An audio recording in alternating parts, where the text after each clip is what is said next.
성경이 무엇을 말하느냐? 아브라함이 하나님을 믿음에 그것이 그에게 의로 여겨진 바 되었느니라.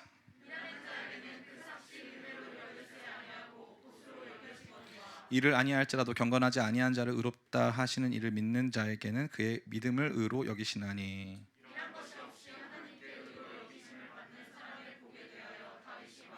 불법이 사함을 받고 죄가 가려짐을 받는 사람들은 복이 있고,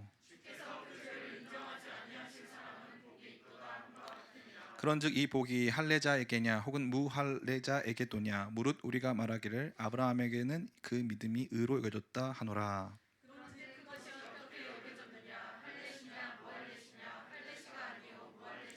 그가 할례의 표를 받은 것은 무할례 시에 믿음으로 된 의를 인친 것이니, 이는 무할례자로서 믿는 모든 자의 조상이 되어 그들도 의로 여기심을 얻게 하려 하심이니라.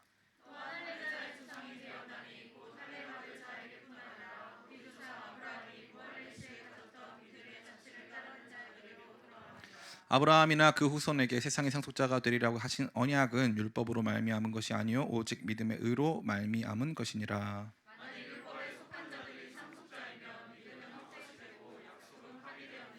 율법은 진노를 이루게 하나니 율법이 없는 곳에는 범법도 없느니라.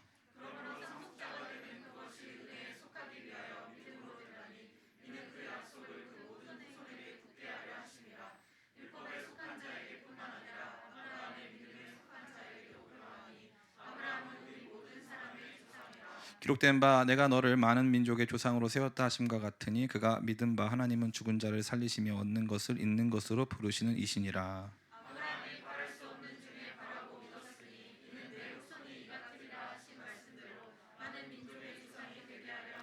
그가 백세나 되어 자기 몸이 죽은 것 같고 사라의 태가 죽은 것 같음을 알고도 믿음이 약하여지지 아니하고,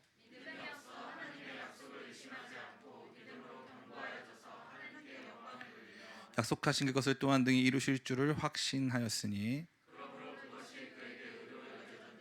그에게 의로 여겨졌다 기록된 것은 아브라함만 위한 것이 아니요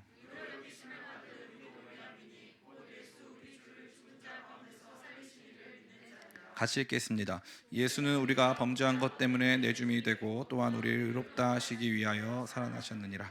아멘. 예속담에 구슬이 서말이어도 깨어야 보배다라는 말이 있습니다. 지금 저와 여러분 앞에는 서말 이상의 말씀이 주어져 있습니다. 이것을 꿰지 않는다면 까만 건 글자요 하얀 건 종이가 돼버릴 수밖에 없는 것이죠. 그래서 이 긴 말씀 같이 읽었는데, 저는 개인적으로 여러분들이 이 말씀의 뜻을 성령께서 주시는 복된 줄로 같이 꿰어서 이 말씀이 가진 가치들을 다시 한번 재발견하는 시간 되기를 간절히 원합니다. 이번 주일은 아마 전 세계의 거의 모든 교회들이 종교개혁 주일로 지키고 있는 주일입니다. 1517년 10월 31일에 비텐베르크 성당 정문에 붙여진 95개조 반박문은 인류 역사를 변화시킨 위대한 사건의 방아쇠였습니다. 그리고 그 위대한 사건의 중심에는 오늘 우리가 읽고 있는 복음의 위대한 헌장 로마서가 자리하고 있고, 그 로마서의 중심적인 내용 주제는 바로 이신칭의 믿음으로 의롭게 됨 을 우리가 볼 수 있는 것입니다. 바로 그 교리가 빛을 발하고 있습니다. 아무쪼록 오늘 이날 세상을 변화시킨 이 귀한 말씀이 우리 가운데도 임함으로 말미암아 우리 각자가 하나님께서 행하시는 놀라운 변혁, 놀라운 변화를 체험하게 되시기를 예수님의 이름으로 축원합니다. 앞서 잠시 언급한 바와 같이 오늘 우리가 읽는 이 말씀의 가장 중요한 주제는 바로 복음의 핵심 이신칭의 믿음으로써 이 의를 얻는다, 믿음으로써 그렇게 칭해진다라는 내용이라고 할 수 있습니다. 지지난주 율법으로 읽어지는 보여지는 우리의 자화상에 대해 생각해 본 바 있습니다. 구약 성경 또 율법의 내용은 죄를 깨닫게 하고 우리가 얼마나 죄인인가를 발견하게 한다 했습니다. 그래서 지난주에 같이 나눈 말씀, 예수 하나님의 공의라는 말씀을 통해서 율법이 아닌 한의, 율법이 아닌 새롭게 될 수 있는, 하나님과 새로운 관계를 형성할 수 있는 새로운 방식의, 새로운 메커니즘의 새로운 의가 필요함을 생각해 보았고, 그 의의 중심에 하나님의 아들 예수 그리스도께서 있음을 우리가 원론적으로 함께 생각해 본 바 있습니다. 자, 이제는 그러한 말씀을 조목조목 논증하고 또 논리적으로 그것들을 논박하는 시간이 되겠습니다. 이러한 말씀을 들으면서 우리 앞에 놓여진 서말 구술과도 같은 이 많은 말씀들을 같이 살펴보는 가운데 우리가 먼저 집중해야 될 것은 세부 사항이 아닌 구조입니다. 우리가 말씀 읽기에 실패하는 중요한 이유가 뭐냐하면 세부 사항에 집착한 나머지 구조를 보지 못하기 때문에 그렇습니다. 그 세부 사항만 보면은 이거 하나도 맞지가 않는 것 같은데 구조를 보면은 다 맞아떨어지거든요. 그 구조 파악을 하는 게 가장 핵심적이라고 할 수 있는 거죠. 오늘 이 말씀은 여러분 어떤 구조가 보이십니까? 예. 목사님 구조가 보여요. 1절부터 25절까지 순서대로 기록되어 있어요. 네, 맞습니다. 그러나 그것은 구조라기보다는 그냥 당연한 거죠. 어, 진짜 이 본문 말씀의 구조를 캐치하신 분이 계시다면 참 저는 칭찬해드리고 싶습니다. 오늘 이 본문 말씀의 구조는 조상과 후손 혹은 조상과 상속자입니다. 조상과 상속자. 이 표현에 집중하지 못하면 이 말씀을 절대 깰 수가 없어요. 그 조상과 후손, 조상과 상속자라고 하는 표현이 너무나도 중요한 것이죠. 그것이 얼마나 중요하냐면 1절부터 나타납니다. 같이 한번 읽어보겠습니다. 시작. 그런즉 육신으로 우리 조상인 아브라함이 무엇을 얻었다 하리요. 아멘. 그냥 아브라함이 아니죠. 우리 조상인 아브라함이라고 되어 있습니다. 그래서 아브라함을 우리의 조상으로 혹은 우리 믿는 모든 사람들의 굉장히 중요한 어떤 원형으로 저와 여러분에게 제시하고 있는 것입니다. 그러면 조상이 있으면 뭐가 나와야 돼요? 후손이 있어야겠죠. 그러니까 우리 후손은 누구냐? 아브라함의 후손은 누구냐? 혹은 아브라함의 후손이 받게 될 유익은 뭐냐? 상속은 뭐냐? 이런 내용을 다루고 있는 것입니다. 13절부터 18절까지의 내용이 바로 그 내용을 우리에게 말해주고 있습니다. 우리 같이 한번 13절부터 18절까지 말씀 읽어보겠습니다. 시작.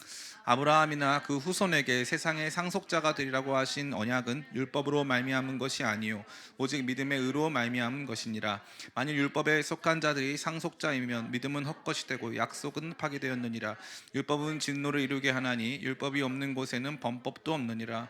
그러므로 상속자가 되는 그것이 은혜에 속하기 위하여 믿음으로 되나니 이는 그 약속을 그 모든 후손에게 굳게 하려 하심이라. 율법에 속한 자에게뿐만 아니라 아브라함의 믿음에 속한 자에게도 그러하니 아브라함은 우리 모든 사람의 조상이라. 기록된 바 내가 너를 많은 민족의 조상을 세웠다함과 같으니 그가 믿은 바 하나님은 죽은 자를 살리시며 없는 것을 있는 것으로 부르시니라.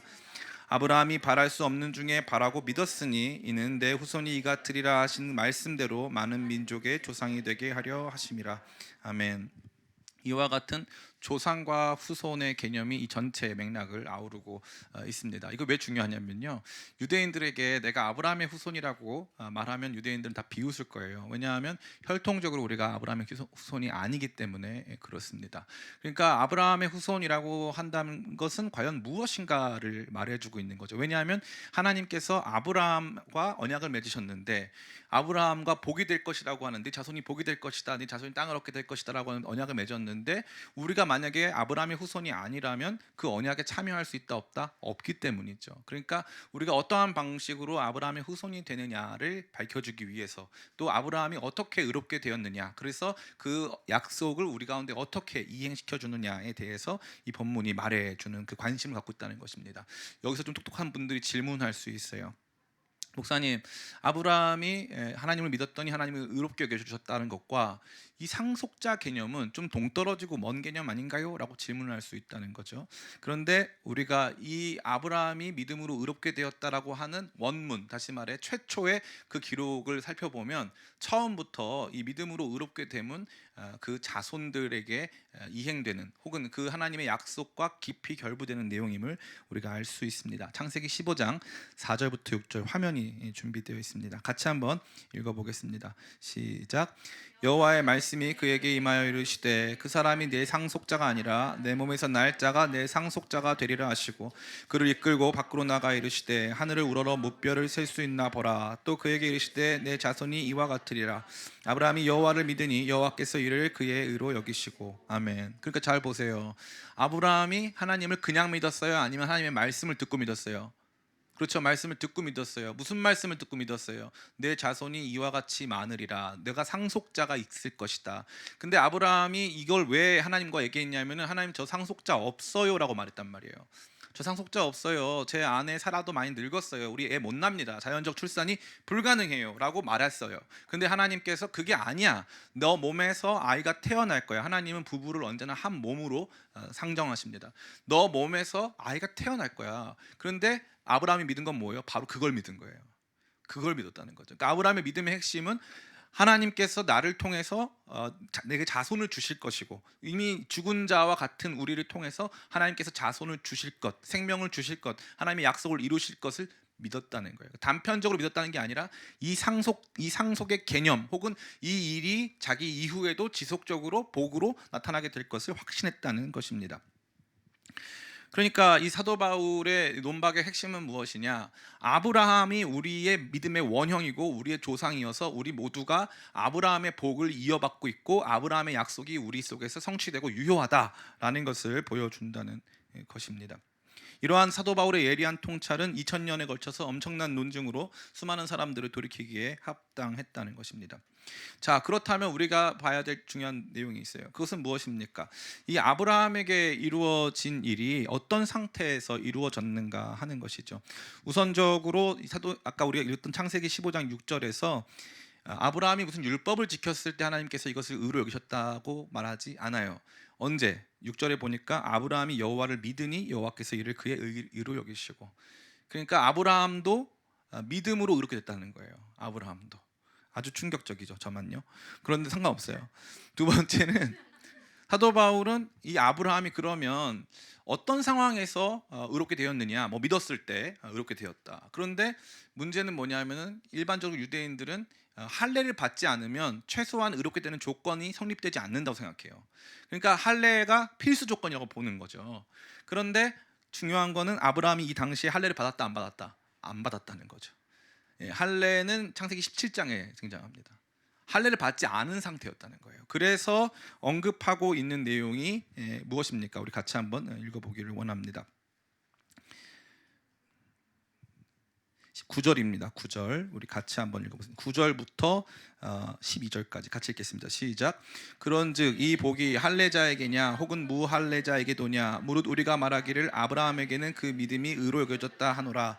그런즉 그것이 어떻게 여겨졌느냐? 할례시냐 무할례시냐? 할례시가 아니요 무할례시니라. 그가 할례의 표를 받은 것은 무할례시의 믿음으로 된 의를 인친 것이니 이는 무할례자로서 믿는 모든 자의 조상이 되어 그들도 의로 여기심을 얻게 하려 하심이라.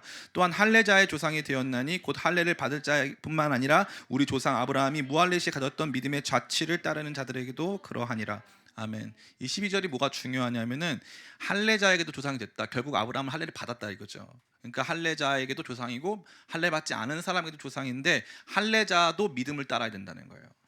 그러니까 할례가 필수 조건이 아니고 믿음이 필수 조건이라는 것을 우리 모두에게 알려준다는 것입니다. 그렇기 때문에 아브라함과 우리의 연결점에는 뭐가 있느냐? 믿음이 있다는 거예요. 그 믿음이 있는 사람은 아브라함을 조상으로 삼고 아브라함의 그 복, 아브라함에게 하나님께서 주시기로 한 그 복의 상속자가 될 수 있다는 개념이 되는 것입니다. 이와 같은 논박에서 우리 모두를 매우 놀랍게 하는 것은 사도 바울이 이 창세기 말씀을 깊이 탐독하는 가운데 아브라함의 의롭게 됨을, 그 아들 이삭을 하나님께 바쳤을 때, 결국에 그 모든 일들을 믿음으로 완성했을 때가 아닌 그저 하나님의 말씀을 믿기만 했을 때, 그때 의롭게 여김 받았음을 포착하고, 또한 동시에 그 당시의 상황에 아브라함이 무할례 상태였음을 포착하여 우리 모두로 하여금 처음부터 하나님의 구원의 메커니즘이 믿음에 의한 것임을 알게 해줬다는 거예요.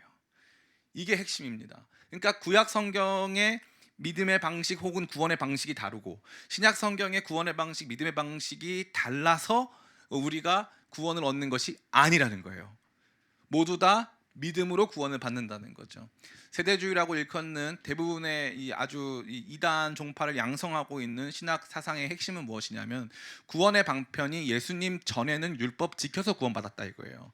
노아 방주 시대에는 방주에 탑승해서 구원을 받았다.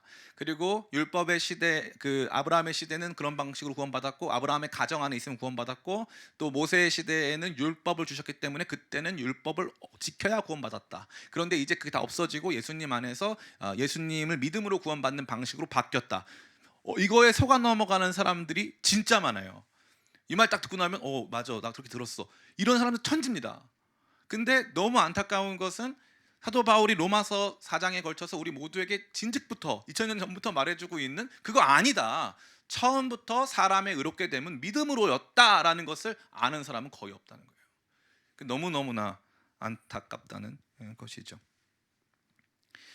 그러니까 사도 바울은 저와 여러분 모두를 향해서 조상과 산속자라고 하는 큰 구조의 틀 안에서 아브라함이 어떻게 우리 조상이 될 수 있느냐, 아브라함도 할례 받지 않았었고 아브라함도 율법 완성하지 않았고 율법 다 완수하지 않은 상태에서 그저 하나님의 말씀을 믿기만 했을 때 이렇게 되었기 때문에 그 믿음의 자치, 믿음의 조상 아브라함이니까 그 믿음의 자치를 따라가는 모든 사람들, 그 사람이 할례를 받았든지 받지 않았든지 모두 다 아브라함의 자손이다라고 고백하고 선포하고 있는 것입니다. 이것은 할례는 절대 우리의 필수 조건이 될 수 없다, 필요 충분 조건이 될 수 없다. 도리어 믿음이 우리의 모든 것의 핵심이고 그 믿음 안에서 우리는 아브라함의 복을 누린다라는 것입니다. 자, 그렇다면 우리 조금 더 아브라함의 믿는 믿음의 내용을 좀 더 생각해 봤으면 좋겠습니다. 우리 19절부터 24절입니다. 같이 한번 읽어보겠습니다. 시작. 그가 100세나 되어 자기 몸이 죽은 것 같고 사라의 태가 죽은 것 같음을 알고도 믿음이 약하여지지 아니하고 믿음이 없어 하나님의 약속을 의심하지 않고 믿음으로 견고하여져서 하나님께 영광을 돌리며 약속하신 그것을 또한 능히 이루실 줄을 확신하였으니 그러므로 그것이 그에게 의로 여겨졌느니라. 그에게 의로 여겨졌다 기록된 것은 아브라함만 위한 것이 아니요 의로 여기심을 받을 우리도 위함이니 곧 예수 우리 주를 죽은 자 가운데서 살리신 이를 믿는 자니라. 아멘. 자, 여기서 그 믿음의 공통점이 등장했어요. 그냥 하나님을 믿는 게 아니죠. 자, 여러분이 또 주목해야 될 게 있어요. 19절에 죽음이란 표현이 2번 등장합니다. 그가 100세나 되어 자기 몸이 죽은 것 같고 사라의 태가 죽은 것 같음을 알고도라고 되어 있어요. 그죠? 그 다음에 죽음이 또 언제 등장합니까? 24절에 의로 여기심을 받을 우리도 위함이니 곧 예수 우리 주를 죽은 자 가운데서 살리신 이를 믿는 자니라. 아멘. 그러니까 하나님께서 이미 죽은 것 같은, 이미 더 이상 생명을 출산할 수 없는 그 가정에 생명을 주셨고 이제 십자가에서 이미 죽으신 예수 그리스도를 다시 부활의 생명으로 살리신 그 하나님의 놀라운 역사를 믿는다는 거죠. 그러니까 아브라함은 새로운 생명 이삭의 탄생을 믿는 것이고 우리는 예수 그리스도의 부활을 믿음으로 이 모든 은혜가 연결된다는 것입니다. 다시 말해 아브라함의 삶이, 아브라함이 믿는 그 내용이 오늘 예수 그리스도 안에서 성취되었다는 것을 저와 여러분 모두에게 선언해 주는 것이죠. 이것이 우리가 보게 되는 전부입니다. 여러분 아브라함의 자손이세요? 설교를 잘못 들었나요? 예, 할례 안 받아서 그러신 거예요 혹시? 여러분 아브라함의 자손이십니까? 아멘. 여러분 아브라함의 자손이에요. 아브라함의 믿음의 약속에 동참하는, 아브라함을 조상으로 모신다면 여러분 상속자의 권리를 가지고 있습니다. 아브라함의 복의 상속자의 권리를 여러분이 가지고 있는 거죠. 여러분이 만약에 몰랐는데 갑자기 전화가 한 통이 걸려옵니다. 아무아무 계시세요? 저 아무아무 계시 아닌데요. 저는 이름이 있는데요. 죄송합니다. 아무아무 계시세요? 이렇게 이제 전화가 옵니다. 전화 와서 그 아무아무 계시 아무개 씨 앞으로 유산이 상속되었어요. 돌아가신 할머니가 유산을 남겨주. 기분 좋아하시래요? 기분 좋죠. 기분이 굉장히 좋겠죠. 유산이 상속됐다는 거예요, 나에게. 그분과 내가 무슨 연관성이 있는가 봤더니, 족보를 찾아봤더니 연관성이 있어. 신기하다, 놀랍다, 이런 일이 발생하겠죠. 똑같아요. 아브라함에게 주신 복이 우리에게도 임한다는 거예요. 아브라함은 우리가 걸어가는 그 길을 걸었고 우리가 살아간 삶을 살았고 그 삶 안에서 하나님의 의롭다 하심을 받고 그 복에 참여하는 존재가 됐어요. 그러니까 역으로 아브라함의 삶을 보면 뭘 볼 수 있다? 우리를 볼 수 있다 이거예요. 우리를 볼 수 있다. 자, 그러면 아주 중요한 내용입니다. 아브라함이 완전했습니까?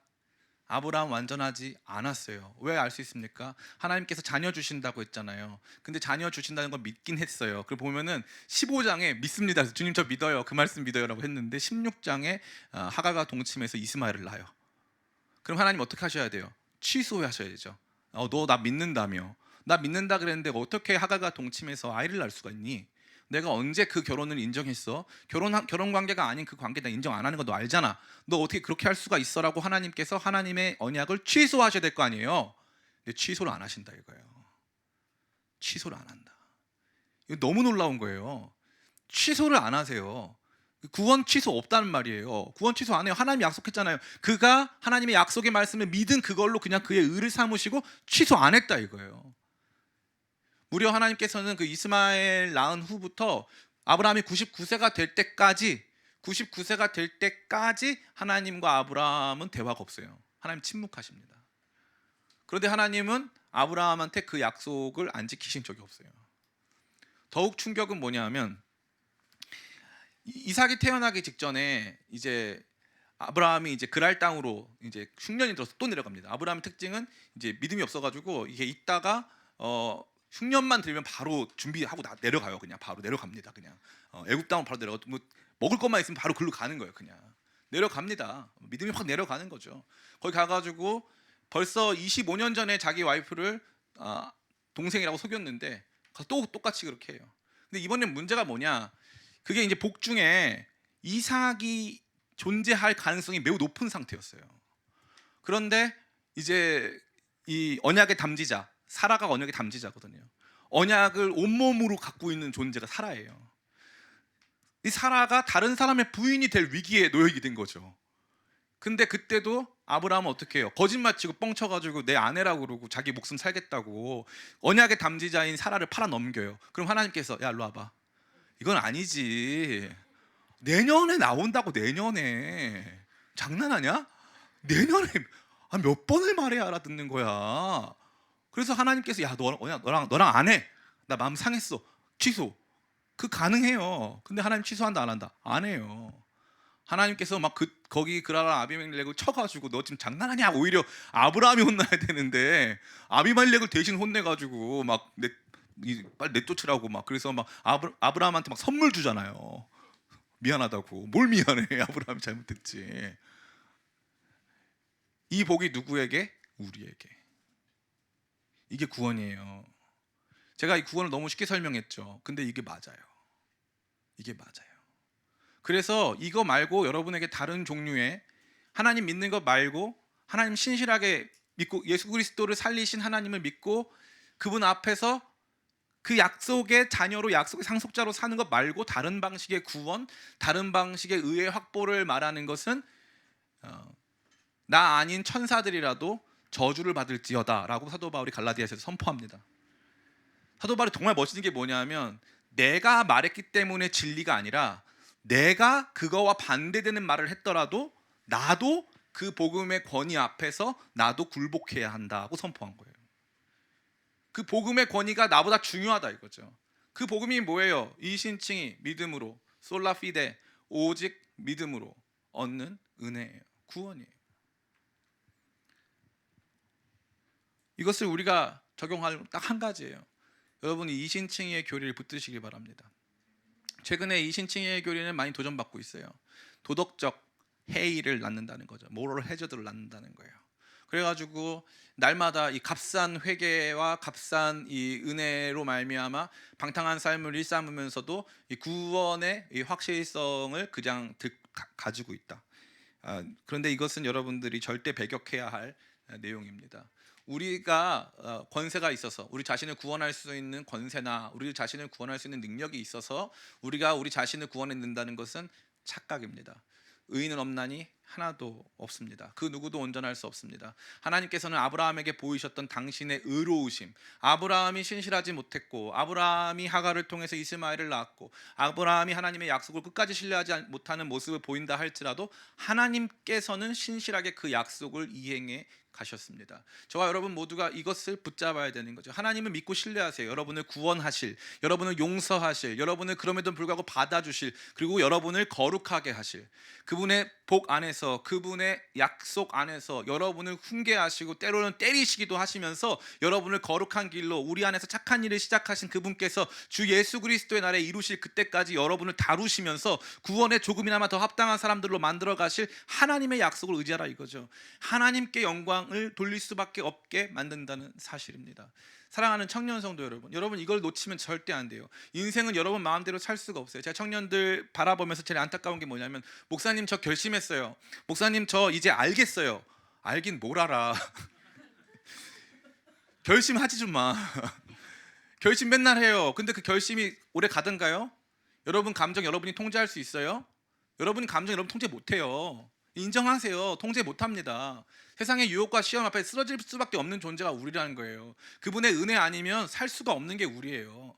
그저 우리는 그분의 신실하심, 그분의 약속을 믿는 거예요. 나 같은 죽어 마땅한 존재에게 영원한 생명 주시겠다 약속하신 그분, 아브라함 자기의 육신도 죽을 것 같고 사라도 이미 그 태가 죽어서 더 이상 출산할 수 없는데 새로운 생명 주시겠다고 약속하신 그분의 말씀처럼 이미 죄로 말미암아 죽은 우리 가운데서 새로운 생명의 역사 주시겠다고 하는 하나님을 믿는 거예요. 믿기 시작하면 그 다음부터 변화가 일어나는 거예요. 그러면 그 변화는 내가 일으키는 변화가 아니에요. 그 변화는 하나님께서 일으켜 가시는 변화예요. 전적으로 맡기는 거죠. 이 마치 이 수영을 하려면은 수영 잘한다. 솔직히 우리 중에 나 좀 수영 좀 한다. 정리는 자매 좀 하나요? 전혀 못 하나요? 남편이 네. 안물안궁이고요. 네. 저 좀 받긴 봤는데 수영 진짜 못 하거든요. 우리 강설민 형제 수영 제가 꽤 봤어요. 예, 우리 터키 가서도 수영장 갔잖아, 그죠? 예, 근데 최악입니다, 진짜. 정말 수영이 더러워. 너무 막 물 너무 튀고 이런 거 있잖아요. 그래서 너무 별로야. 근데 좋은 생각이에요. 좋은 의견이에요. 왜 저 사람 저렇게 믿고 있죠? 수영을 진짜 못 하는데 왜 쟤는 저렇게 믿고 있죠? 쟤는 왜 자기가 수영 잘한다고 생각하죠? 전 이게 너무 신기해요. 왜냐? 저 친구는 물을 믿더라고요. 물이 나를 죽이진 않을 것이다. 그래가지고 물을 막 믿으면서 막 헤엄을 쳐요. 그래서 제가 보면서 느낀 게 저 믿음이 저 친구를 살렸구나. 물을 믿는 거예요. 물을. 하나님이 여러분 안 죽이세요. 아멘. 하나님 여러분 안 죽이세요. 우리 하나님은 그런 하나님이 아니에요. 하나님이 이 구원을 창조하셨어요. 하나님이 이 새 창조의 역사를 하나님이 열어가시는 거예요. 그러니까 우리 이신칭의 교리, 오늘 종교개혁 주일입니다. 이제 말씀을 마쳐요. 종교개혁 주일이에요. 이 종교개혁은요 어떤 거냐면요, 이 1648년에 베스트팔렌 조약이 이루어지기 전까지 무려 120년 동안, 130년 동안 전 유럽을 피로 물들였어요. 전 유럽을요. 사람들이 진리에 속하기 위해서 목숨을 걸었다고요. 목숨을. 총칼을, 일단 총이 있었는지 잘 모르겠지만 그런 무기를 들고 막 상대방의 목숨을 막 빼앗아 가면서 펼쳐진 정말 역사 속에 아주 중요한 변화를 만든 사건이 바로 이 종교개혁입니다. 이 종교개혁의 역사의 핵심이 뭐냐? 내가 율법을 지켜서, 내가 교회 안에서 이 소위 말하는 가톨릭 7성사에 참여해서, 그래서 주입된 의로 말미암아 조금씩 메리트, 조금씩 내 안에서 구원의 은총을 덧입어서 구원을 받는 거냐, 아니면 믿음으로 한 번에 받는 거냐, 이거 가지고 목숨을 걸었다고요. 목숨을. 근데 오늘날 많은 사람들이 이단에 빠지고 혹은 교회 안에서 이 구원의 즐거움을 충분히 누리지 못하는 중요한 이유가 바로 무엇이냐 하면, 우리는 목숨을 걸고 지킨 그 이신칭의의 교리, 온전히 하나님께만 영광이 되고 하나님의 은혜로만 지속되고 우리의 믿음으로만, 하나님께서 우리가 근데 주신 그 믿음으로만 가능한 그 복음을 다 상실한 채 그 은혜 속에서 충만한 찬양이 나와야 되는데, 그게 아니라 조금이라도 나은 나로 만들어 보겠다고 하는 시도들이 만들어 놓은 잘못된 모습들. 그래서 참 안타까운 게 뭐냐면, 극단적인 부분은 이단이라고 하는 율법주의를 통해서 자기의 구원을 더 확실히 담보하려고 하는 태도, 아니면 반대로 이 의신칭의 놀라우신 은혜를 경험하지 못함으로 말미암아 끊임없이 죄악 가운데 허덕이고 있는 잘못된 모습. 이 모든 것들을 극복하고 새로운 영광, 새로운 우리가 걸어가야 될 길을 끊임없이 제시하고 있는 바로 그 길이 이신칭의. 아브라함도 그 길을 걸었습니다. 여러분, 모든 것 헷갈릴 때 꼭 기억해야 되는 것은 아브라함은 어땠지, 이것만 기억하면 돼요. 완전하지 않았다 이거예요. 날마다 넘어졌다 이거예요. 그런데 하나님께서 끝까지 인도하셨다. 그럼 아브라함이 믿음의 터닝 포인트가 한 번 있어요. 아브라함에게 있어서 믿음의 터닝 포인트가 언제냐 하면은 이삭이 태어났을 때예요. 절대 태어날 수가 없는 그 아이가 태어났어요.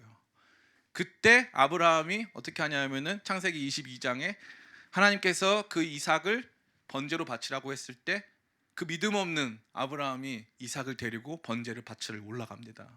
왜요? 이 아들은 내 아들이 아니고 하나님이 주신 아들이고, 이 아들에게 생명을 주신 분은 하나님이시고 죽은 이 아들도 하나님이 살리실 수 있다고 본 거예요. 약속의 아들이 임했을 때 믿음이 임했어요. 믿음이 임했어요. 저는 여러분들이 우리 가운데 주신 이 복된 믿음을 귀히 여기고 우리가 어떠하든지 우리의 어떠함이 아닌 하나님의 어떠하심으로 그 약속을 끝까지 지켜가시는, 우리 안에 새롭고 선한 일, 착한 일을 시작하신 그분께서 주 예수 그리스도의 날에 온전히 이루어가실 것을 바라보면서, 여전히 죽은 몸 같지만 생명의 역사 나타날 것을 믿음의 눈으로 바라보면서, 여전히 자격 없지만 하나님께서 우리를 자격 있는 모습으로 거룩하게 만들어 가실 것을 끝까지 바라보면서 믿음으로 견고하게 인내하며 끝까지 구원의 길을 붙잡는 저와 여러분 다 되시기를 예수님의 이름으로 축원합니다. 아멘. 이 시간 잠시 같이 기도했으면 좋겠어요.